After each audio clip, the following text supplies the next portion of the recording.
Hey everybody, thought we'd talk today about my 1987 Buick Grand National. We do a lot of videos up here in our shop up here in Oklahoma. You've been seeing, of course we're working on a Dart, and we've got my Cuda, and at the Texas shop you'd always see a Chevelle and a Mustang and a Roadrunner.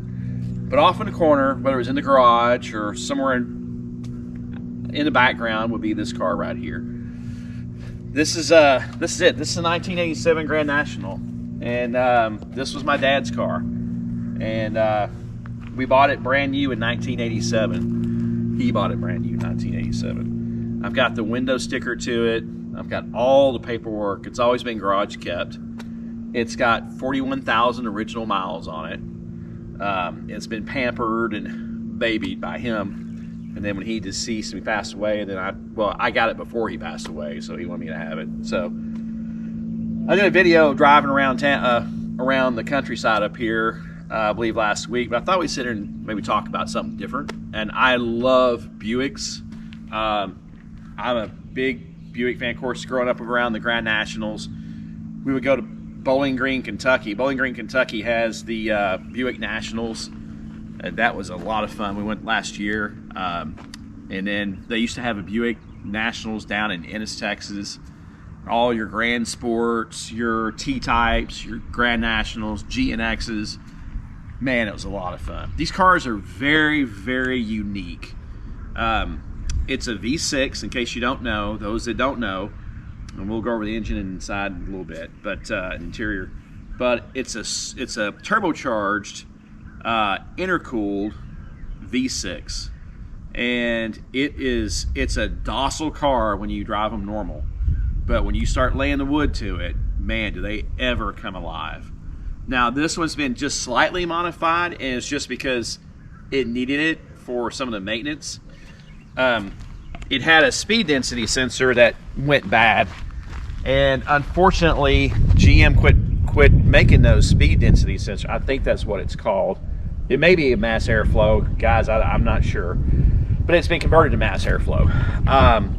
It has an LS1 translator on it and some modern things. It has a GN1 chip, I believe. But come over here and look inside. This is what it looks like on the inside. As you can see, that's all 1987. Nothing's been restored. Nothing's been modified. Nothing's been changed.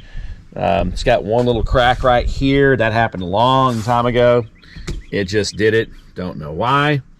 But it's been pampered pretty well. These cars are, they have a pretty strong following. And they were in the 1980s, you know, you had your IROC Camaros, you had your 5.0 Mustangs, you had your Trans Ams. But these things here, man, they were hard to beat. And most of this is stock, except for, like I said, this is the mass airflow translator that I believe I purchased from GN1 Performance. We put a cold air intake on it. I have the original box. I have everything, including the old injectors, everything to this car. We did upgrade the injectors to, I think they're 34-pound injectors. They're not big. No, they're not great big. This car's not raced, so it just has certain things to keep it going and keep it in good service. Change the fuel pressure regulator. One of the things you need to change on these cars, they had a really minimum size alternator. This is the original alternator, but there's a harness to, I guess, bypass once you floor it, so that the fuel pump gets full voltage. This thing will it will really require a lot of fuel pressure, and you go wide open throttle on these things. So did the fuel pressure regulator upgrade and the Walbro fuel pump that's in the tank.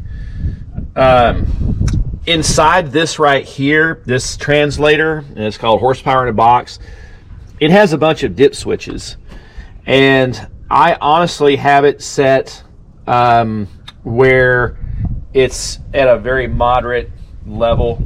But if anybody knows, if anybody can tell me, you know, I'll probably post another video and and ask if there's anything I can do to maybe add a little performance to it. It really doesn't need it. The little tires, it doesn't take much to boil those things off. Now, one thing I do want to talk about on a Grand National or a T-type Buick in the 80s, they had a I forget what you call it. It was a modulate, had an electric boost pump, vacuum pump, because obviously you don't have vacuum on a turbo car.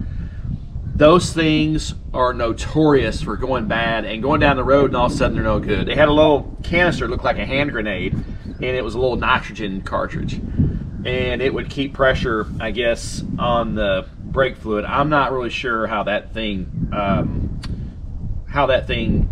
actually, the engineering of it, but they're notorious for going bad. They're just terrible. So we converted this over to just a regular booster with a regular master cylinder, GM master cylinder. It stops moderately well. I mean, it doesn't stop as good as any of your new cars for sure, but it just has front disc brakes and drum brakes in the back. But those things are notorious for going bad. Another thing on these later GM cars, they went to this pancake style AC compressor, and I'm just going to tell you, they're junk. They're pure junk. It's just a crappy design. I've yet to see them. I've been told, don't buy a reconditioned one, just get a new one, because the reconditioned ones, I don't even know if they build reconditioned ones or not, but that's probably the third AC compressor that's been on this thing, and it's brand new, and they're horrible. They're horrible compressors. It's working right now, but when we were in Texas and it was 108, 110, that compressor had a hard time keeping up, the old compressor. So yeah, I'd like to talk about these things. They're a lot of fun to drive. 5.0 Mustangs are a lot of fun to drive. I had a 5.0 Mustang, an LX, 5-speed, and it was a great car, but it wouldn't keep up with this one. This one just, this thing's pretty hard. These things are pretty hard to beat. Now, of course, your later model cars are, they're in a league of their own, but for the 80s, this thing was pretty badass. When I raced my dad in this, he could get me by about 2 or 3 lengths. Of course, we had a chip in it by that time too. I think the first time we ran it, we went to the Texas Motorplex, and we busted off, I believe it was a 1390 in this car, a 1389. It was with the stock tires and everything. Now, it was on a really cool, crisp fall day, and all the environment and the temperature, everything. It was a dry, cold day, and everything was perfect that day. But it did go around 1390. I want to say it right at 100 mile an hour. Maybe it's 99.5. But all you do is you put it in drive, and you give it a little bit of boost off the line, and then you just go at it. And if it doesn't blow the tires off of it, it's like a rocket ship. These things are a lot of fun. I would really like to do a lot more things to this car, but it's all original, and it was my dad's car, and I don't want to butcher it. And I would love to put the nicer, bigger intercooler on it, bigger injectors, turbo, but I'm just going to leave it alone. I can't bring myself to go and mod a car real hard. The problem with a lot of these Grand Nationals and T-types is to find one that hasn't been run through all the drag racing and all the mods. They're really hard to find. The ones that are original have been taken care of. They're out there. They are out there, but they have a big price tag on them. I have a friend in Midlothian. His name's John Bockel, and he has a black 87 like this, but he has a lot more mods than this, but he still has his original 231. He drives his car wherever he wants to drive it. It goes wherever he wants to go, and he puts his slicks, I believe he puts slicks on that car, and it'll go 11.0 without even trying. I'm sure it'd go 10s if he had the right tires on it. But it is a beast. It is an absolute beast.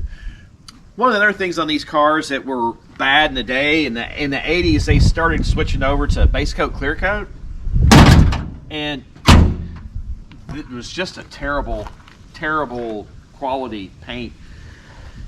This car, I don't know if you can see it in the video or not, but you know, it's okay. Black is the worst color there is to show any blemishes.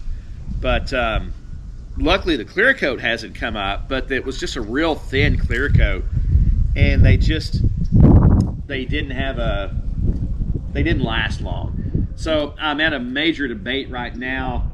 I'm thinking I'm going to go ahead and repaint the car. I hate to do that with an original paint job. You guys tell me in the comments if you think that's a good idea or not. But I would like the paint to be a lot better shape. Again,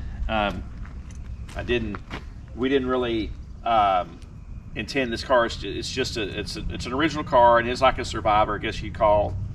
But wow, fun to drive. Drive it anywhere, get 23, 24 miles to the gallon with this thing. It's got a turbo 200 R4. The turbo 200 R4 in these cars, I believe, is specific. It's not a normal 200 R4. I don't know if I think it has an extra clutch pack or something. Maybe I'm not sure. The rear end is a 342 Posi-Track, limited slip, excuse me. So it's just such a well balanced car. And for that era in the 1980s, they had a lot of really good cars that were coming. The 5.0 Mustang, I mean, you got to give them credit. They changed a lot of things, especially with their fuel injection.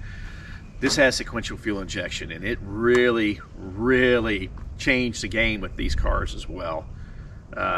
So anyway, it's a beautiful day today. I wanted to share the elephant in the room maybe to some people. I would love to build I love Buicks. So maybe one day I'll get the opportunity to build a 455 for somebody out there with a Buick. I'd love to build a TA performance Buick with the TA heads. But yeah, this is our 87 Grand National. It takes so well to mods. They're so easy and so much fun to mod, but I don't know if I really want to go in and get too crazy with this thing. I got another car I get crazy with in the shop. But anyway, I hope everybody's having a good day. And if you're into Buicks and you're into Grand Nationals, maybe this video was pretty cool to you. So hope everybody has a good day. Thanks, everybody.